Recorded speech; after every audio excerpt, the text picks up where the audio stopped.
नीतीश कुमार जी कोई ताकत नहीं है। वो तो महागठबंधन में हम लोगों के वजह से लड़े 101 सीटों पर, जिसमें कि उनको 70-71 सीटें मिली। वो तो लालू जी के नाम पे मिला वोट उनको, और सबसे बड़ी पार्टी होने के बाद भी हम लोगों ने मुख्यमंत्री बनाया। लेकिन जनादेश का अपमान किया, विश्वासघात किया बिहार के 12 करोड़ जनता के साथ, ये सब लोगों ने देखा। और नीतीश कुमार जी का इतिहास रहा है, बीजेपी को भी धोखा दे रखे हैं, हम लोगों को भी धोखा दे रखे हैं, शरद यादव जी को भी धोखा दे रखे हैं, जॉर्ज फर्नांडिस जी को भी धोखा दे रखे हैं। मतलब कि लिस्ट जो है किताब भर जाएगा। मांझी जी क्या कहते हैं नहीं कहते, इस पर हमको कोई टिप्पा टिप्पणी नहीं करना। चिराग पासवान आज जो आपके राज्य में 15 साल, जो मतलब आपके पिताजी के राज्य में जो 15 साल जो भी घटना हुई है जिसे जंगल राज कहा गया, उन मुद्दों को लेकर आई हुई है। इवेंट की हम देख रहे हैं बीजेपी के भी जो नेता हैं जो भी कुछ लिखते हैं उसमें लालू यादव। तो मतलब क्या इनके पास कुछ है नहीं कहने को ना करने को, कुछ नया है नहीं। ये जानबूझ करके प्रोपेगेंडा चलाना चाहते हैं, लोगों को भय और आतंक के माहौल में रखना चाहते हैं। लेकिन आपको हमने जो आंकड़े दिए हैं कि बिहार में सबसे ज़्यादा क्राइम है, जिसका दर लगभग जो है 40% है, मेरा आंकड़ा नहीं एनसीआरबी का आंकड़ा है, और राष्ट्रीय औसत जो है 21 है। ये तो अपहरण, हर 4 घंटे पर बलात्कार होता है, हर 5 घंटे पर हत्या होती है बिहार में। मुख्यमंत्री जी इस पर बात करें, इस पे जवाब दें।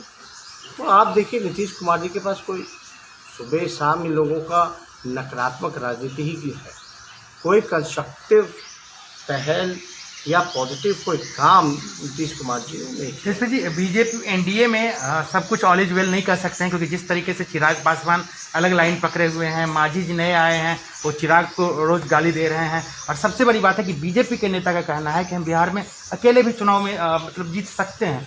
तो क्या मतलब इसको क्या मायने निकल, क्योंकि कई तरह के सवाल उठ रहे हैं। देखिए नीतीश कुमार जी जो है अकेले चुनाव लड़ करके देख चुके हैं। जब समता पार्टी थी 95 में आप तो 7 सीटों पर सीमित रह गई थी। 2014 में अकेले लड़ी तो केवल जो है 2 सीटों पर सीमित रह गई। 15 साल मुख्यमंत्री होने के बाद भी उनकी जनाधार जो है कुछ नहीं है। वो वाकई में वो खुद जानते हैं कि 2 सीट भी अगर वो अकेले लड़ेंगे तो इस बार 2 सीट भी नहीं मिलेगा। असल में बिहार में नीतीश जी कोई फैक्टर नहीं है। बिहार में लड़ाई केवल बीजेपी और आरजेडी की है। और नीतीश कुमार जी का तो इतिहास उठा करके देख लीजिए, वो तो अब चिराग पासवान और एलजेपी को ख़त्म करने की राजनीति कर रहे हैं। और नीतीश कुमार जी ने ऐसा कोई सगा नहीं जिन्होंने उनको नीतीश जी ने ठगने का काम ना किया हो। वो हम कई बार जो है नाम दोहरा दिए, कोई फ़ायदा नहीं है। तो बिहार की जनता नीतीश कुमार जी को जानती है।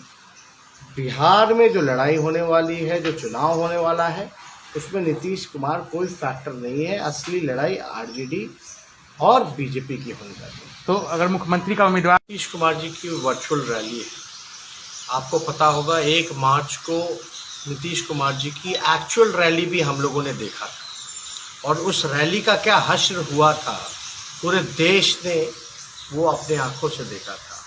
पूरा सरकारी तंत्र लगा करके, हर एक चीज़ लगा करके भी रैली जो थी वो super duper flop rally Bihar के इतिहास के पन्नों में वो दर्ज की गई।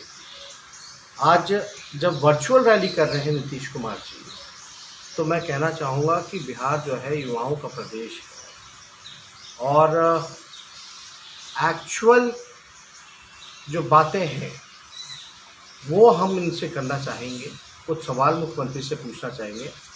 वर्चुअल के बहाने एक्चुअल बात से मुख्यमंत्री को भटकने नहीं देंगे। इसलिए हम उनसे सवाल पूछना चाहेंगे कि ये जब ये बातें करेंगे तो घिसी पिटी बातें करेंगे, कोई नई बातें नहीं करेंगे।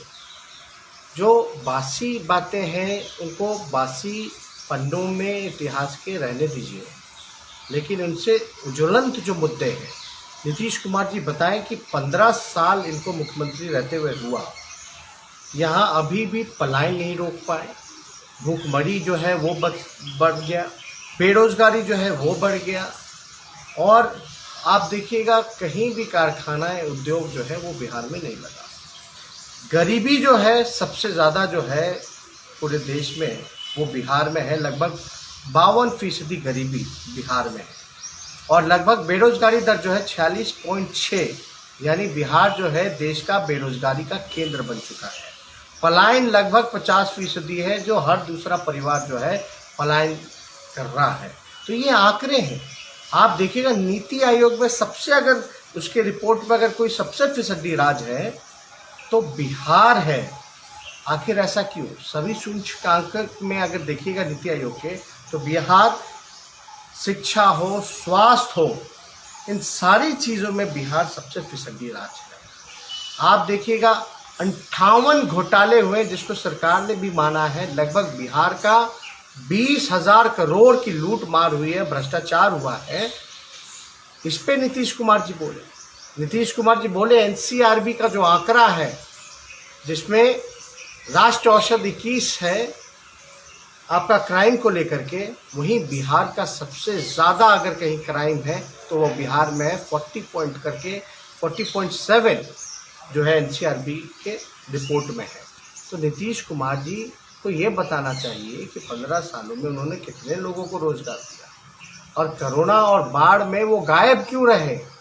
इसलिए जो ये एक्चुअल जो ओरिजिनल जो बातें हैं, इस पे मुख्यमंत्री जी को जवाब देना चाहिए कि बिहार में उन्होंने कारखाने, शुगर मिल, पेपर मिल, जूट मिल, उनके कार्यकाल में कितने बंद हो गए। और आपको पता है देश का जीडीपी जो है नेगेटिव में आ गया है, 23.7 जो है जीडीपी का रेट है। तो आप बिहार का अंदाज़ा लगा सकते हैं कि बिहार की क्या स्थिति होगी। ये आर्थिक समस्या से हम लोग जूझ रहे हैं। वहीं मुख्यमंत्री के पास कोई भी विजन और कोई भी एक्शन प्लान नहीं है कि बिहार को इस संकट से, कोरोना महामारी से कैसे उभारने की क्या तैयारी है, क्या विजन है। ये मुख्यमंत्री जी चाहेंगे कि ये बताएं लोगों को, लेकिन आप देखिएगा इन लोगों को केवल और केवल कुर्सी से मतलब है। जनता रोती रही, जनता जो है महामारी में, बाढ़ में त्राहिमाम करती रही, लेकिन आज तक उनका आंसू पोंछने नीतीश कुमार जी नहीं गए, बल्कि इनका खुद का आँख का आंसू जो है वो सूख चुका है। इसलिए हम जवाब जानना चाहेंगे कि आखिर पलायन आपने क्यों नहीं रोका। सुप्रीम कोर्ट के ऑर्डर के बाद भी आपने उनको रोजगार मजदूरों को क्यों नहीं दिया। वो मजदूर जो है वापस फिर से पलायन कर रहे हैं। तो ये जो एक्चुअल मुद्दे हैं, इस पर आप बताइए क्यों स्वास्थ्य व्यवस्था चरमराई हुई है। पूरी तरीके से बिहार में जल जमाव लगा रहता है, हर जगह जो है समस्या ही समस्या है, लेकिन उसका कोई उपाय आज तक इन्होंने नहीं निकाला। तो हम तो बिहार की जनता, अगर मुख्यमंत्री जी वर्चुअल रैली में आ रहे हैं तो ये सुनना चाहिए। अब ये बातें करेंगे जहाँ तक हमको उम्मीद है कि इन सवालों पर, बेरोजगारी पर, पलायन पर, गरीबी पर, भुखमरी पर मुख्यमंत्री कोई शब्द नहीं बोलेंगे, एक शब्द नहीं बोलेंगे। वो बोलेंगे हमको गाली देंगे। वही बासी बातें जो है, इतिहास के बासी पन्नों में जो चीज़ें रह गई हैं वही चीज़ें दोहराएंगे, कुछ नया नहीं बोलेंगे।